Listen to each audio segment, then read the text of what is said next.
يعني حقيقي ربنا يكون في عون كابتن معتمد جمال وهو بيشوف التشكيله اللي هيحطها. انت عندك لعيبه مصابه، عندك لعيبه معرضه للايقاف، عندك لعيبه مجهده، اجهاد باين على لعيبه الزمالك كلها، من ناصر منسي لعدي لعبد الله لشحاته لفتوح لحسام عبد المجيد لبزيره، في لعيبه كتير قوي في الملعب بجد مش قادره تقف على رجليها من الماتشات الكبيره والماتشات الكتيره في الوقت القصير. بجد ربنا يكون في عون الراجل ده اقسم بالله بيحارب عشان يقدر ان هو يعني يحسم لقب الدوري اللي هو يعني بجد يعني صعب جدا. فيلا بينا نبدا تشكيله مباراه الزمالك امام سموحه، ماتش من اهم ماتشات الزمالك. حراسه المرمى المهدي سليمان ما فيهاش اي كلام، مهدي ولا عنده اخطاء، وفي الماتش الاخير بصراحه ما كانش يسال عن الثلاث اهداف اللي دخلوا في الزمالك، فالراجل موجود يكمل في حراسه مرمى الزمالك زي ما هو، ما فيش اي مشكله. هتخش بقى هنا للمعضله، هتيجي تقولي طب حسام عبد المجيد اللي ما كانش مركز يلعب في مركز المدافع ولا لا؟ انا بالنسبه لي يلعب حسام عبد المجيد عادي بالنسبه لي بقى، واللي يكون جنبيه هو محمد اسماعيل. مش الونش، ومش عشان الونش وحش ولا عشان اي حاجه، ولكن انا بالنسبه لي محمد اسماعيل سن اصغر، اخف، اسرع، عشان ضغط الماتشات. بالنسبه لي محمد اسماعيل وحسام عبد المجيد اتنين قلبين دفاع.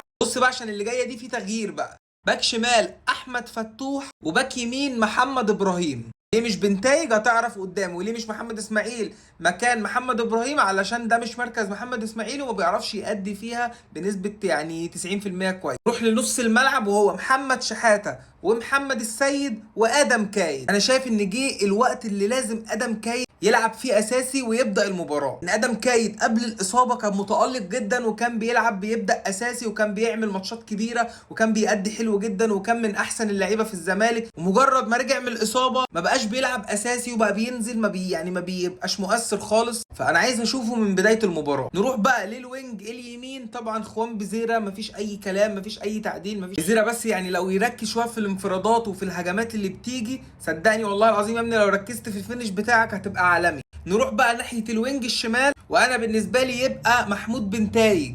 انا نفسي اشوف بنتايج في المركز ده، نفسي اشوف بنتايج بيلعب في الوينج الشمال. اكد ان هو وفتوح هيقدروا يعملوا جبهه شمال قويه جدا، سواء كانت من الناحيه الدفاعيه او من الناحيه الهجوميه. قدامهم مهاجم صريح وهو عدي الدباغ.